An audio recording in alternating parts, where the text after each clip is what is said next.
the only life you have is the one that you're living. Everybody's different and nobody's problems are lesser or more than anyone else's. What's important is not the problem itself, it's how you respond to it. And nobody is judged by the challenges they're presented. They're judged by how they respond to those challenges. Spartans, listen up. We need to sleep better. So how do you sleep better? Never thought about it before. And so I met Jack, I met Essentia.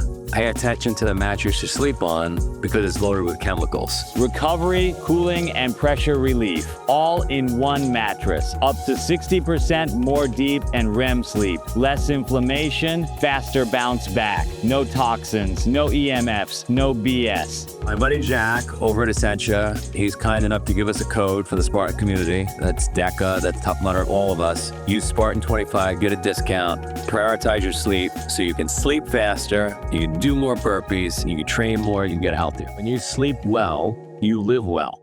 Welcome to the Hard Way podcast with Joe DeSena, founder and CEO of Spartan Races.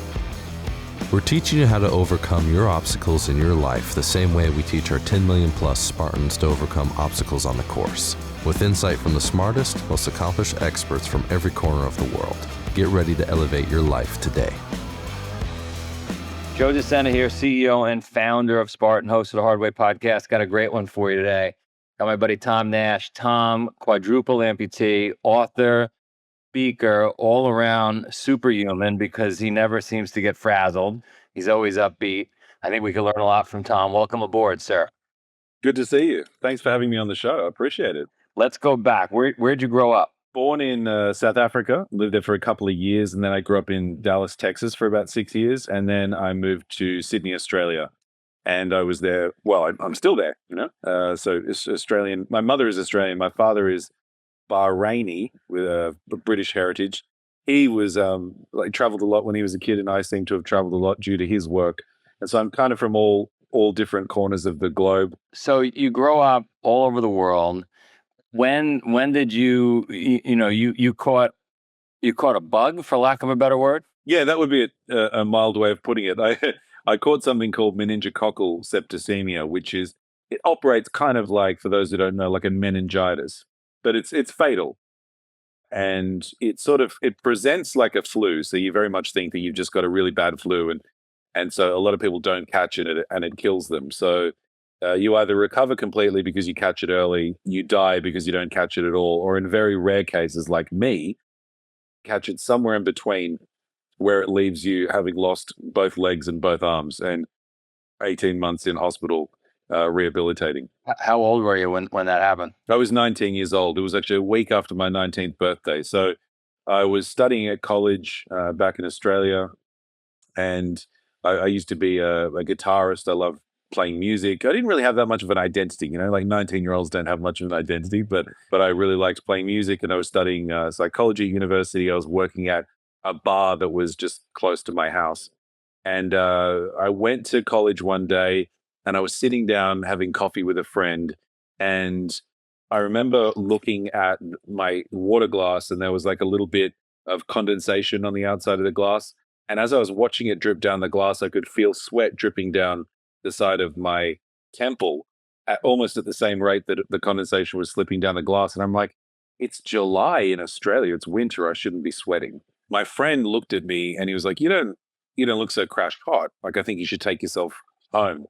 And I lived on my own at the time in a 1-bedroom apartment. And so I took the bus home and I put myself to bed. This was the worst night of my life.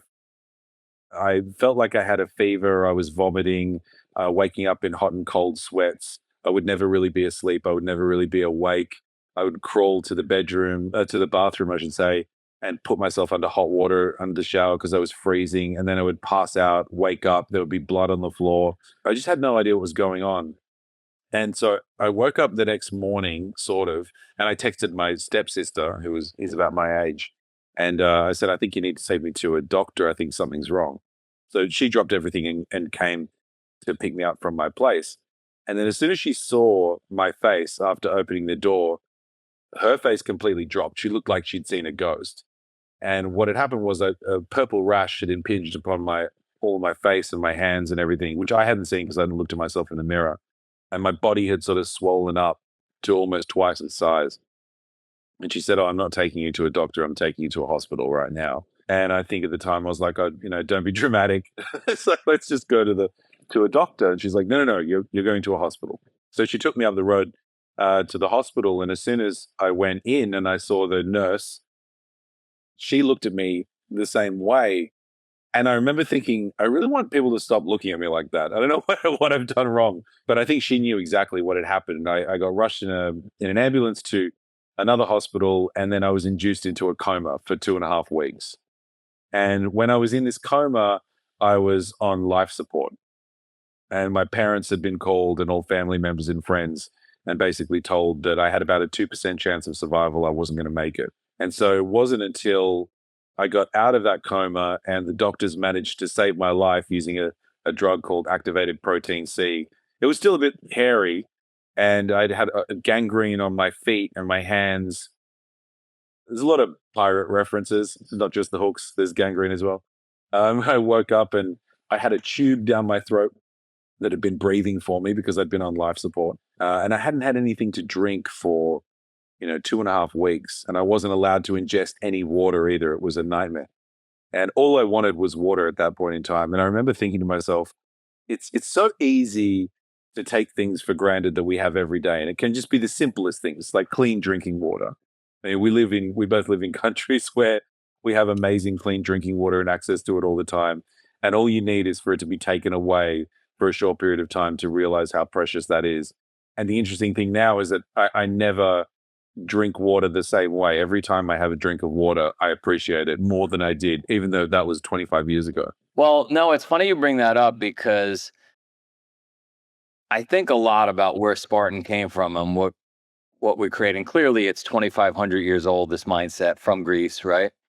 But what I learned very early on, 25 years ago when we started the company was, oh my God, it changes everybody's perspective, which is what you're describing with the water. And so if you can change somebody's perspective and all of a sudden they appreciate what they have versus being upset with what they don't have, you change everything. And I think back, you probably don't remember, but years ago there was an Eddie Murphy skit. He was doing a stand-up skit, and he was talking about a cracker and how the cracker could be the best damn cracker you've ever had if you're hungry, kind of thing.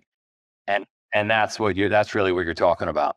It takes losing something to really appreciate it, I guess. But I don't think that you necessarily need to lose something in order to appreciate something. I think that that's just foisted upon you, right? And many of the lessons that I learned through having a disability were things that were foisted upon me, because I don't think any 19-year-old particularly learns those lessons of wisdom unless they have been through that adversity. But it doesn't mean to say that it can't be retrofit onto a regular experience that anyone would have. So what I talk about a lot is an anti-fragile mindset. Anti-fragile is basically going beyond resilience. The way that I look about this is if you imagine a wine glass, possibly one of the most fragile objects you'll ever encounter, and really poorly designed, by the way, as well. I'd just like to point out, I really hate the fact that it's so top heavy, right? And then you fill it with the very drink that could stain your white top when you're drinking it, and you hand it to somebody who's already drinking alcohol. It's a fucking nightmare, right? So wine glass is the most fragile thing in the world, I think. A rock is resilient. If a rock falls off the table, it's not going to break, but it's also not going to rebound and get better. Whereas if you think about your muscular system, and you know better than anyone, when you put small stresses on it, it actually gets stronger. So when you lift weights, you actually get stronger. Your immune system is like this as well, and you become stronger as a result. And I like to transpose that idea onto our psychology as well, in that challenges are there to be embraced, right? To actually give you the mental fortitude to be stronger, to move on. And so I think it's like resilience 2.0. It's anti-fragility is the mindset that I encourage people to adopt and cultivate to the best of their ability. We couldn't agree more. And I was having this discussion with somebody today. Tell me if you agree. It's not enough, certainly when it comes to your personality and mindset, it's not enough to build that perspective or that anti-fragility and then go to bed and hang out on the couch. Like, you start to lose it. It's got to be constantly calloused. Yeah, I think it's a skill, like any other skill. And so I guess the way you're viewing it is in terms of like, think of it like speaking a different language. You can learn how to speak a different language. You go live down in Mexico for a couple of years, and you become fluent in Spanish. Then you move like to England or something like that, where very little Spanish is spoken, and you don't speak it for 5 years, you're going to lose it. So I think it is like that. It's a skill and a muscle, but mindset shifts are exactly the same thing. But I also think that it's multiplicative, and so, which is to say that you get better at it as you go on, and it's kind of like compound interest. Anyone who learns the magic of compound interest from a young age understands that you get a 5% increase, and then your next 5% increase is on $105, not $100, and then so on and so forth, to the point where it becomes exponential. And so I think the better you get at it, the faster you get better at it as you go on as well. So not only to keep constant, but to have faith that it becomes easier the later you get in life, the more you adopt that mindset. It builds on itself. I agree with that. So you go through this unbelievable physical situation in the hospital. When did you finally get out of the hospital? I was in hospital in general for 18 months, but it was a series of a few different hospitals. So the first one that I was in was very much like life support. Let's make sure you don't die. The second one was a burns unit, because they treat what happens to my skin and cartilage and everything like that exactly the way they treat burns victims. And that hospital also did my amputations. And an interesting story about after I'd lost my legs, which I wasn't all too worried about. It didn't affect me as much, but losing my arms was going to be a big one, because as I mentioned at the top of this conversation, I was a guitarist, and notwithstanding the loss of independence that anyone can anticipate, having the very thing that you really loved about life whisked away from you, it was tragic, I guess, especially to a person of that age. And the doctor that I had, this guy called Peter Mates, fantastic doctor, by the way, he sort of understood my dark sense of humor. And I remember he came into the room, my hospital bed was once, and he wasn't flanked by the usual subordinates and registrars that he normally was. It was just him on his own. And so I knew that something was serious. And he said, look, we have to talk about the arms. I said, okay. And he said, you have two options, effectively. He said, we can amputate the arms. You can live with prosthetics. It's very rare. Not many people lose two arms, but it has been done. It's possible. I said, I didn't quite like that option. I said, what's the other option? And he said, the other option is you can keep the arms. I said, okay. I said, what's the catch? And he said, the catch is you'll die. And I laughed, because obviously he's making a bit of a dark joke that he knew I would appreciate in the moment. But, buried underneath that was the salient choice that he was giving me between life or death. And it was interesting because up until that point, everything was happening to me. I didn't have much of a say in it. And so he was actually presenting me with agency. So I wasn't just deciding to keep or lose arms. I was deciding between life or death. Along with that choice came responsibility.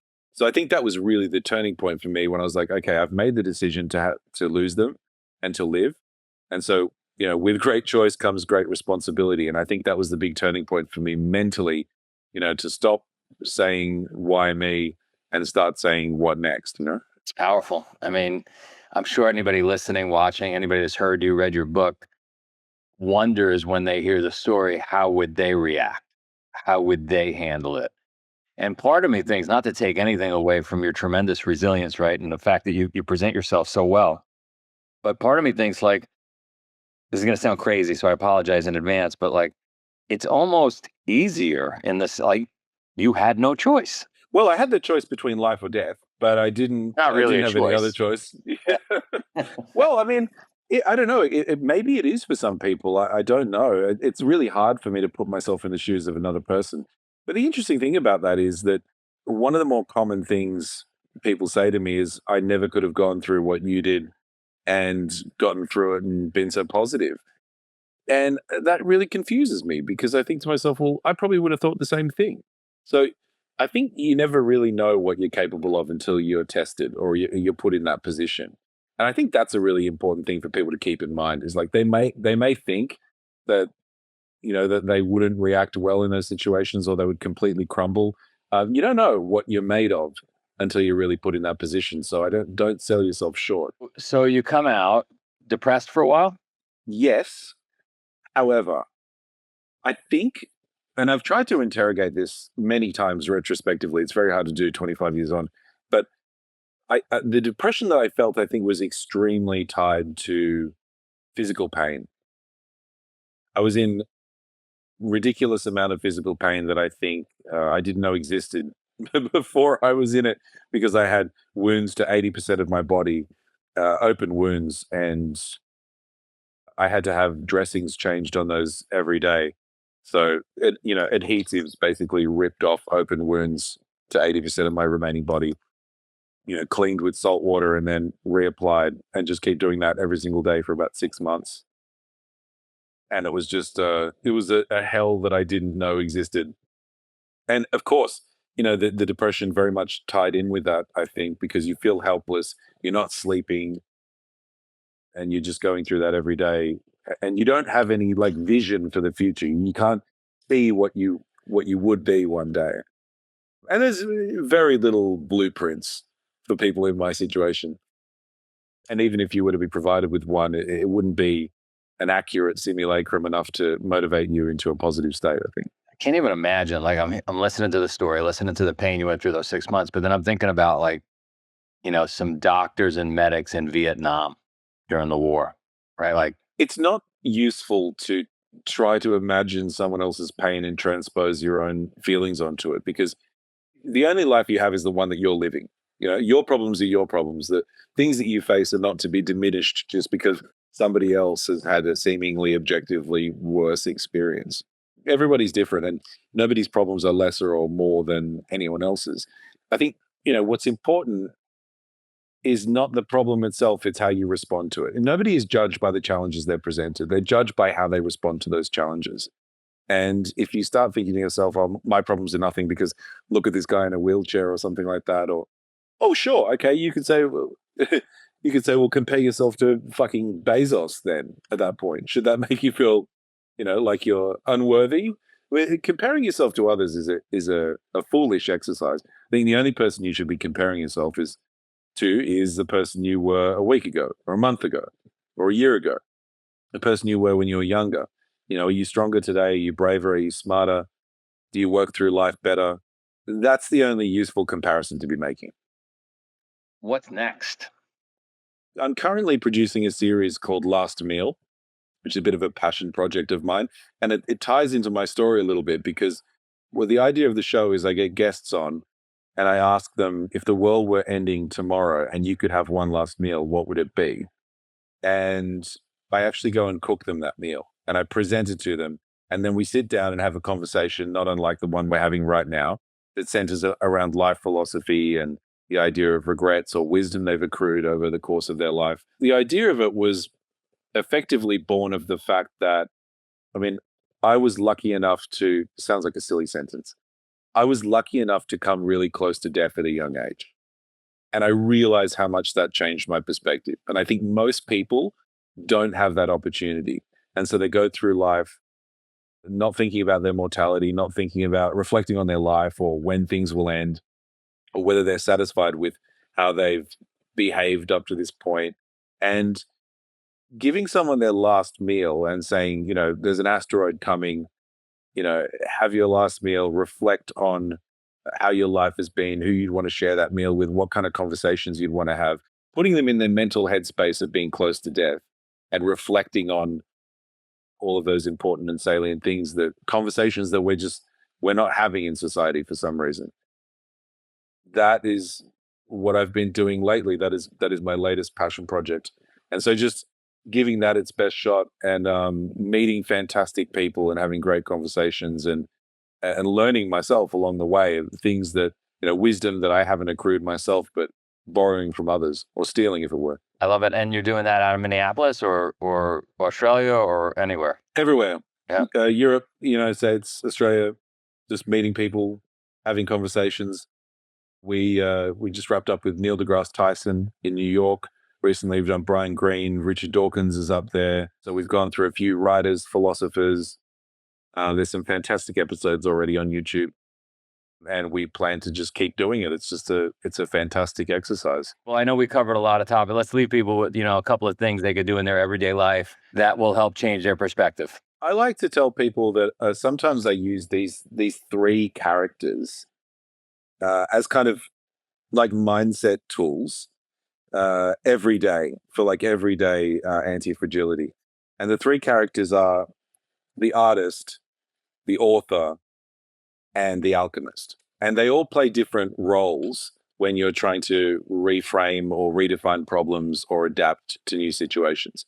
The artist is somebody who actually focuses on perspective and can oscillate between sort of like narrow and broad framing. And sometimes, the world is getting you down and you have too many macro problems and you really need to just appreciate the details. And that could be enjoying a cup of coffee or sitting on the couch with your dog, having some time or something like that. So oscillating between that narrow and broad framing is what the character of the artist does for me. Then there's the author, and I also like to think of this guy as like an autobiographer in a way. So, people, you've always heard that question, like, what advice would you give to your younger self, right? Can yield some interesting answers or results. But I think one of the more interesting questions is, if you were, imagine yourself as an 80-year-old biographer of your own life, and you were writing your story as you're living it, what kind of action would you want the protagonist, the character, which is yourself, to take next? So the author is useful for that in making decisions. And then the alchemist is a character that actually turns negative events into positive events. So, for instance, this might be one that's more pertinent to you, Joe. You would know a lot about the importance of something like momentum, right? And this was a lesson that I learned when learning how to walk again with prosthetic legs, which was that it took me months and months to actually walk with prosthetic legs because of all of the skin damage and pain that I had associated with it. But then once I was up and walking, I had people holding me on either side for balance. And then the better I would get at walking, the more I would lose a particular person. I've lost the person on my leg, I've lost the person on my arm. And for a while, towards the end, I just had this one person. And for some reason, I couldn't let go of this person. It was like the training wheels on a bike. I felt like I needed them there for balance. There was this one morning where the guy who was a wardsman at the hospital came in early to his shift and he said, "Do you want to go for a walk around?" And I said, "Yeah, let's go." And we were walking around the hospital grounds and he was holding me under my arm. And I felt like I was picking up a little bit of speed. And something inside me was like, let go of me. And I told him to just let me go. And he could see in my eyes that I was serious. And so he let me go. And then I took off walking on my own for the first time. And I realized something. I picked up speed and I gained momentum. And it was actually the momentum that kept me balanced. It wasn't having the person holding my arm. And that's why I see the importance of momentum in anything that we do in life. Like even if you don't think the actions that you're doing serve the end goal, like the fact that you're doing something actually propels you forward. Momentum is the easiest lesson and one of the first lessons I learned through disability. So I use these three, the artist, the author, and the alchemist, for everyday events that happen.